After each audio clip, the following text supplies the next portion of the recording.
เฮ็ดจังไดมันจึงดีดเนาะดีดเข้าเนาะอันนี้ตอนนี้มันดีดออก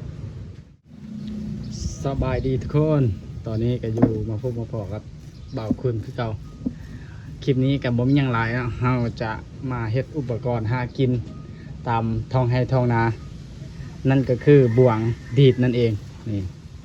ตอนนี้เราใส่เราเฮ็ดซองหลังเลยเนาะนี่ประมาณนี้นี่ตัวเล็กนี่ขนาด1 มิลนี่ประมาณนี้บวงดีดเนาะเนาะใส่นูพุกโอ้ยากอันนี้ยากแต่ว่าพอได้อยู่เฮาก็มือใหม่เนาะมือใหม่หัดเล่นหัดเทสประมาณนี้ทรายขนาด1 มิลโอเคเนาะเดี๋ยวเราจะมาเฮ็ดกันเลยเดี๋ยวเราจะมานี่ยังมีหลายอยู่นี่เนาะโอ้หลายเลย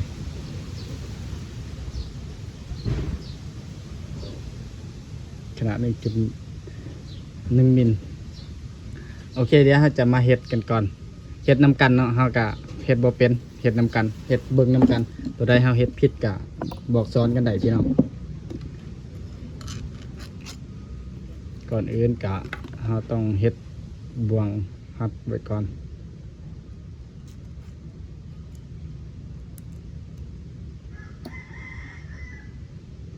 พวกนี้เนี่ยเราเฮ็ดอยู่สวนเนาะเราเฮ็ดตอนเราอยู่สวนเดี๋ยวเรามาลองใส่แถวหน้ากันถ้าเราเฮ็ดแล้วมื้อนี้เฮ็ดแบบใดให้มันดีดเนาะเอากะทีแรกกะบ่เป็นดอกแต่ว่าคอยศึกษาเอาสายนี้ถ้าบ่มีสูตรนี่มันจะบ่ดีดไผบ่มีสายตัวนี้ก็ให้เอาสายเบรกรถเนาะให้เอาสายเบรกรถ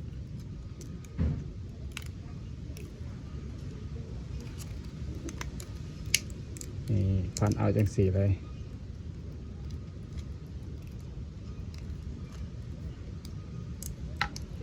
ใส่มือซืนมายามมือนี่มันรุดมันบ่อยู่ย้อนตัวหน่อยบ่ติดแต่ขน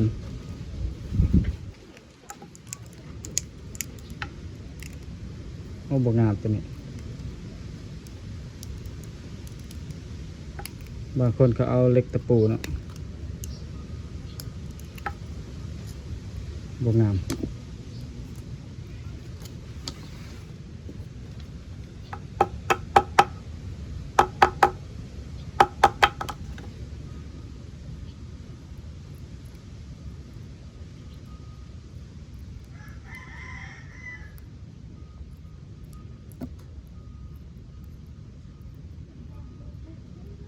โอ้ยบ่เฮ็ด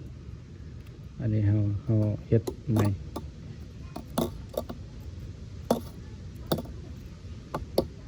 นี่เพราะว่ามันยังเอิ้นนะ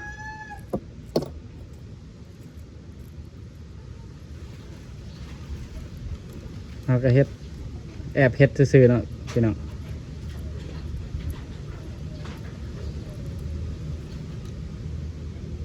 นี่หน้าตาประมาณนี้ลองซื้อก็บ่เคยดีบ่เคยได้เฮ็ดตัวจริงเนาะเฮ็ดแต่3 หลังแล้วก็ใส่แต่ก็บ่ถึกแต่ว่าติดแต่คนนี่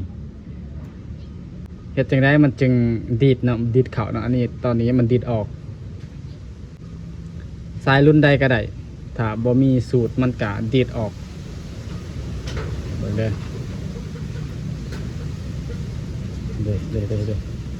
ดีดออก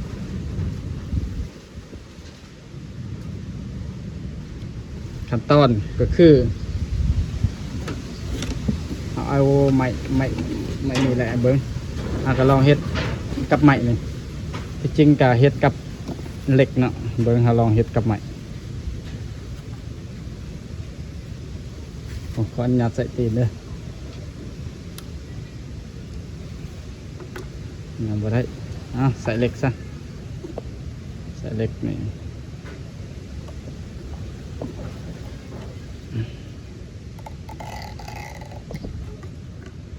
ประมาณนี้เดี๋ยว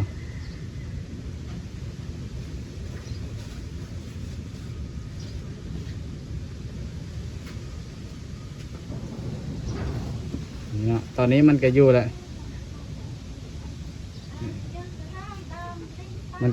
ก็เริ่มดีดแล้วนะแต่เราเฮ็ดยังบ่ทันแห้งเถอะเอาบ่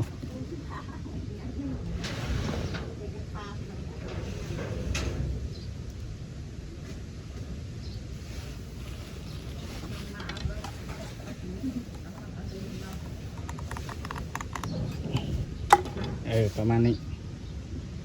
ตอนนี้คือสีแห้งแหละมันดีดเฮ็ดไปนำกันดุนไปนำกันเราก็กำลังแอบตอนนี้นูพุกอยู่หน้ามันหลาย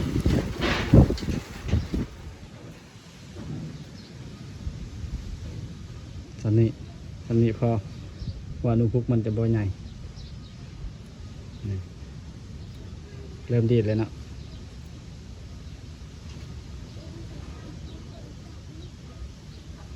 มัน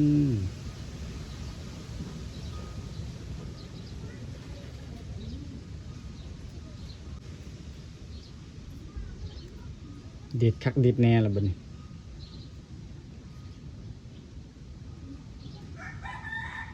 ประมาณนี้เนาะนี่โอเคเดี๋ยวต่อไปกับสิเฮ็ดคันในยาวประมาณ40เฮ้ยบ่แม่น60เพิ่นว่าโอ้บ่แม่น30กว่านี่แหละประมาณ40เนาะ40นี่20 40เซนยาว40เซน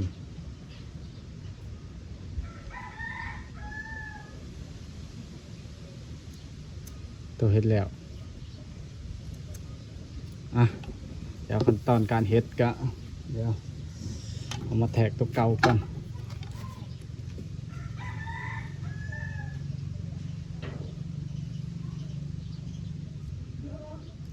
เฮ็ดสำคัญเลย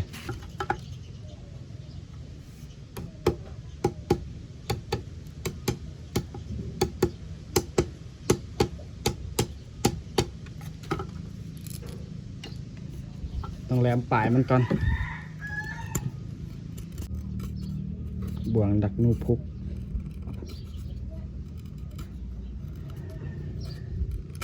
เราเพิ่งหูปีนี้แหละเคยเห็นเขาเห็ดอยู่แต่ว่าเห็ดบ่เป็นเคยเห็นเขาใส่แต่เห็ดบ่เป็นโคตรอยากเห็ดเลยอันนี้ศึกษามาเห็ดหลายเถื่อเลยเห็ดบ่เป็นนี่แหลมประมาณนี้โอ้ยมือก็ได้ตอนต่อไปก็เอาอันนี้แทกก่อนแทกตัวเก่าเฮ็ดให้มันเสมอมันจึงเบิ่งดูแบบดูดีนี่เอาปลายแหลมนี่แหละ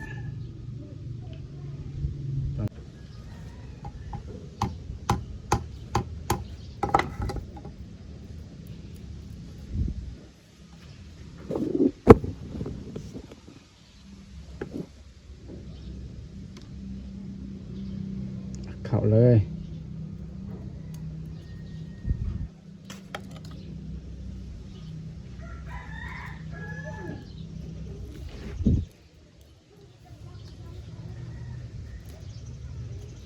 เฮ็ดไปนำกันเบิ่งไปนำกัน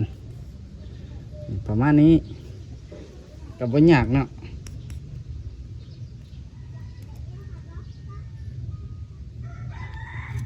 อันนี้ก็ยังบ่แล้วเถื่อเด้อ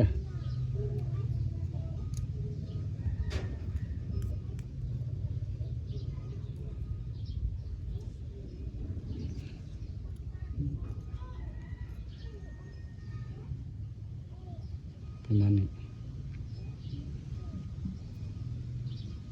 ต่อไปเราจะพันอันนี้อีกหมายไว้ก่อนเอาอันนี้คือเก่า สายตัวนี้เขาเพื่อเอาว่าเขามีลายสายนี่นะสายนี่นะเขามีลายเขาก็เลยเพื่อเอาเฮ็ดมันยาว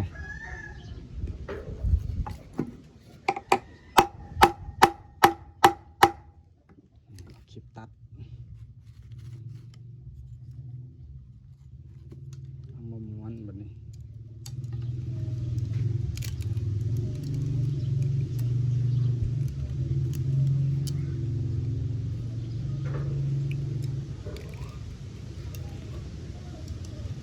เขาเฮ็ดเป็นเขาเฮ็ดบ่ยากเนาะเขาเฮ็ดบ่ดนหลังหนึ่งฮอดบ่ฮอด5 นาทีแล้ว แต่ว่าเฮาแอบเฮ็ดเป็นนำกันนี่ก็สิยากๆแน่แล้วก็เฮ็ดแอบเฮ็ดมื้อนี้คลิปนี้คลิปแรกประมาณนี้นี่สำเร็จบ่ยากเนาะถ้าใครเคยเฮ็ดหลายเทื่อนี่มันบ่ยากประมาณนี้บ่ยากปานใดมือใหม่หัดเฮ็ดหัดทำ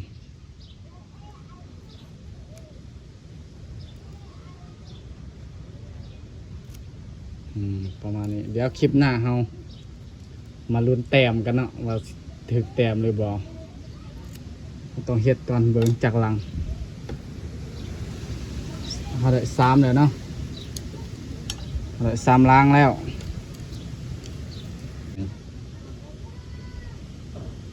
เขาทิมแล้วเขาก็เลยเอา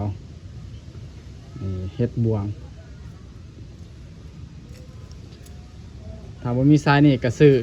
จากห้านทั่วไปเขามีขายเนาะเขามีขายเด้อห้านจีนทั่วไปทรายเบรกรถเอาเป็นทรายเบรกรถก็ได้กับมีทรายแบบนี้ถ้าอยากได้ก็สั่งน้ำเฮาได้3 4 5 6 7 8 9เก่าหลังแล้วก็10 11 12 13 14 15 16ตัวนี้เฮ็ดตัวนี้ก่อน10ประมาณ10หลังเฮ็ด10หลังแล้วก็พวกนี้เอาไว้ก่อนเอาไว้เบิ่งผลงานก่อนถ้าผลงานดีก็สิเฮ็ดมาใหม่โอเคเดี๋ยวคลิปนี้ก็ขอจบคลิปเพียงซ้ำนี้แล้วเนาะฝากกดไลค์กดติดตามเด้อพี่น้องเดี๋ยวมาลุ้น EP ต่อไปเนาะว่าสิมีแต้มหรือบ่โอเค